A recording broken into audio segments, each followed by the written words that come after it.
This channel is being excessively censored by YouTube and SPLC's pure liberal bias.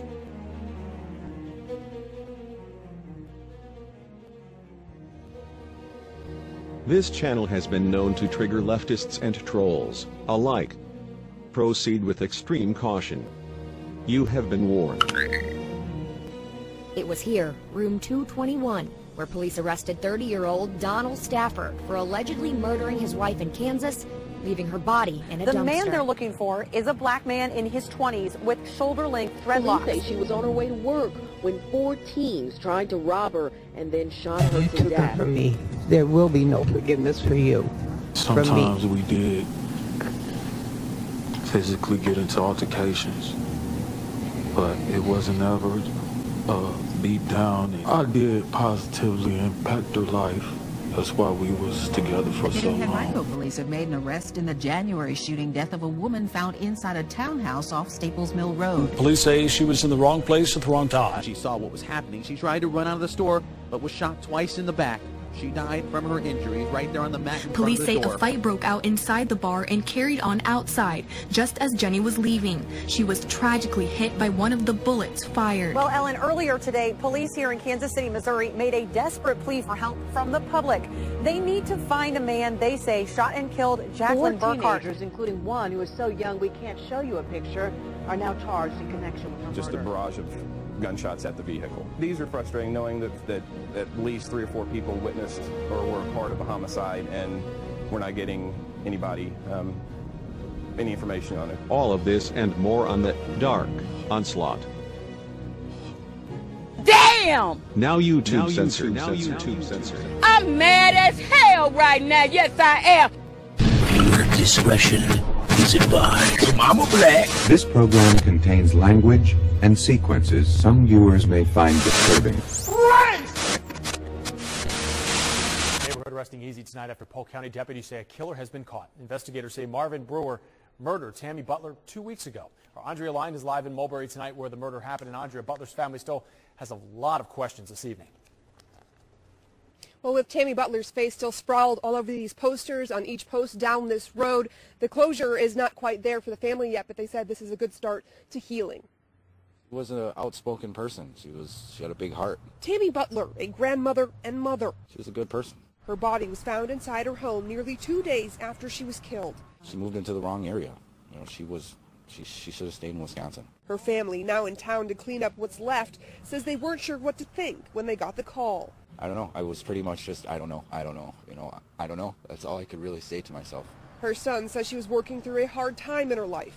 Neighbors say no matter what, she didn't deserve what happened. My husband was paranoid. He didn't want to go to work. You know, it was just really scary, you know, to know that that could happen so close to home. Faith Engler hadn't been outside with her kids since it happened. Once we started hearing what happened, you know, it was kids got to stay in the house. You know, we were just very paranoid because nothing like that really happens around here. But now, relief, after investigators say they've tied Marvin Brewer's DNA to the crime. Brewer even admitting he was there the night she died. Just a big weight lifted off my chest, you know, to know my kids can play outside again. For the family, closure isn't quite the right word, but the arrest, they say, is a way for them to move on. There's not really much I can say with the situation. I don't know what brought it on, but...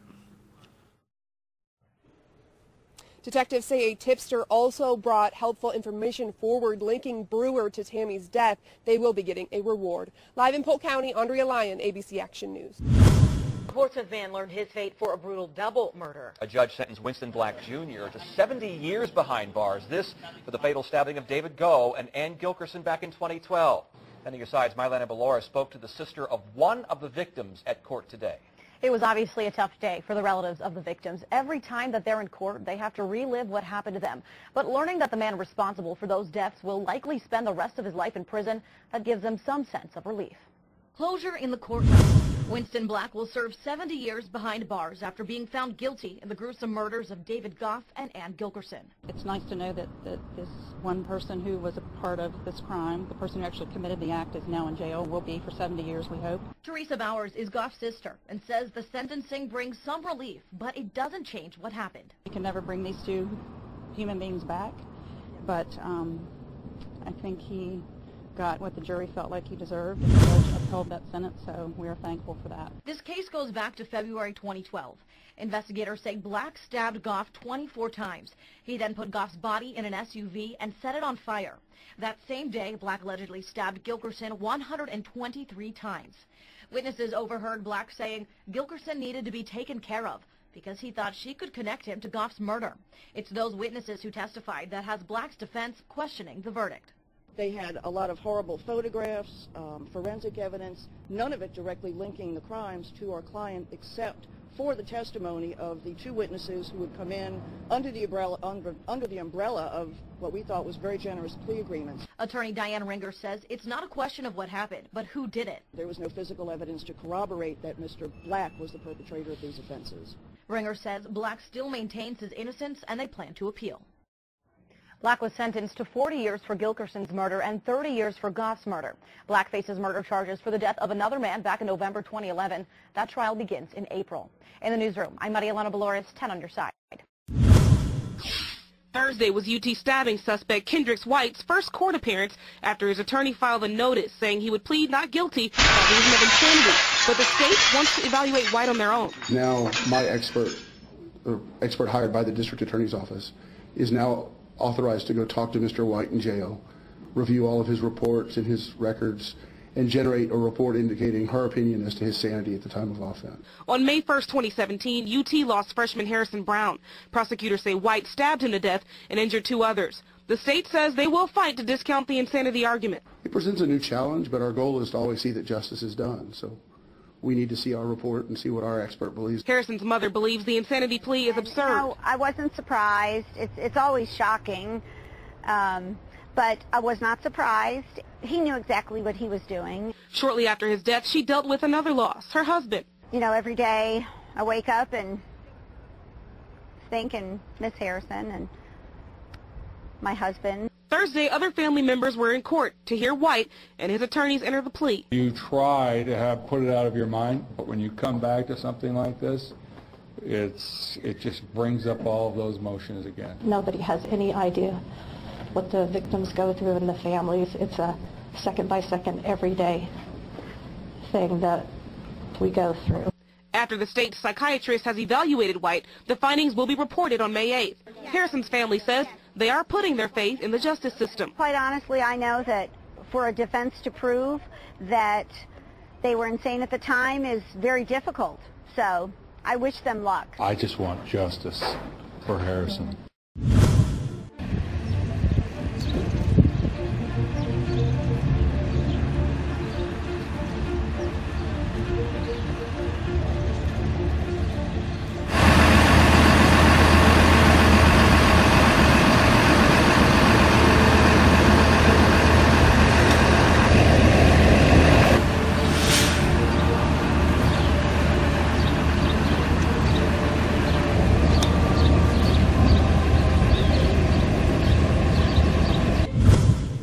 Good evening. Thank you for joining us. I'm Courtney Bryant. Steve Savard has the night off. Beaten, then left to die. Tonight, a South City woman's family believes she's in her final hours as her husband sits in jail.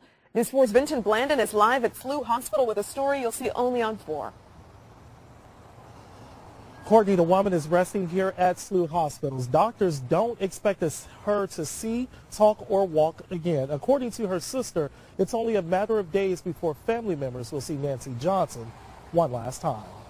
It was a total shock of what happened with my sister. Francis Rudisil video chats with News 4 about Nancy Johnson and what might have gone on inside her sister's South City home. There is no reason for something like this to happen to someone.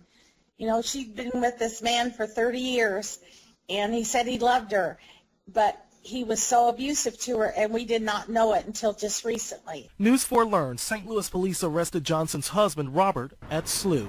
Paramedics called them while rushing Johnson to the emergency room. The detective told us this is the worst case that she has ever seen, that she was beat so severely. She was hit and kicked in the head until she was unconscious. Rudisil says it was actually a friend of the couple that called for help after seeing Nancy.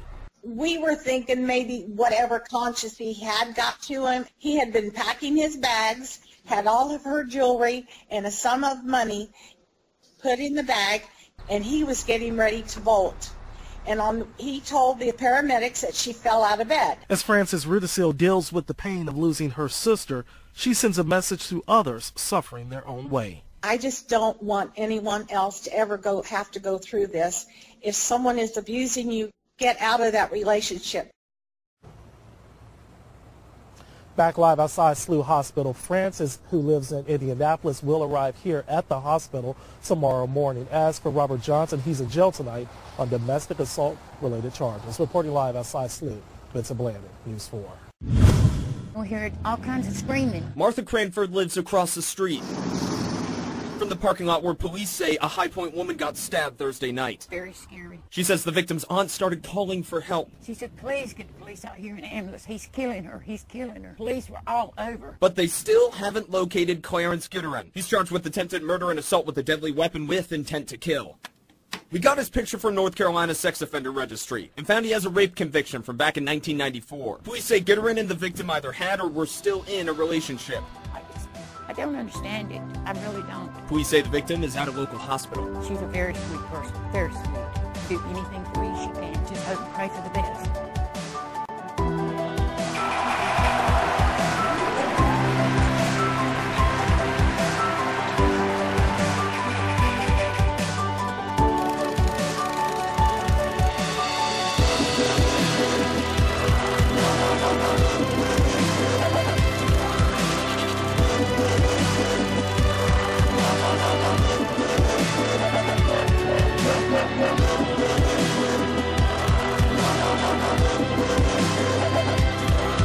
Special thanks to RG Channel's contributor T. Martin.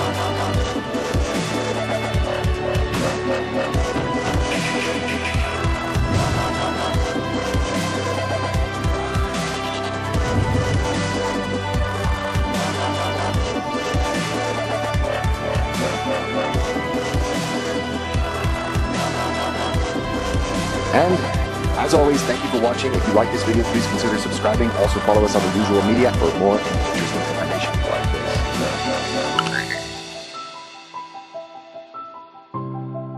this. Channel moderators are Jer Shax and Michael Thomas. Thanks for your diligence and dedication.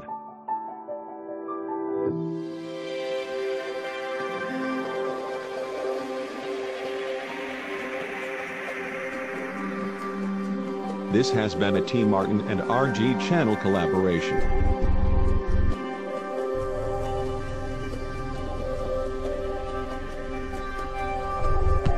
Fight their asses!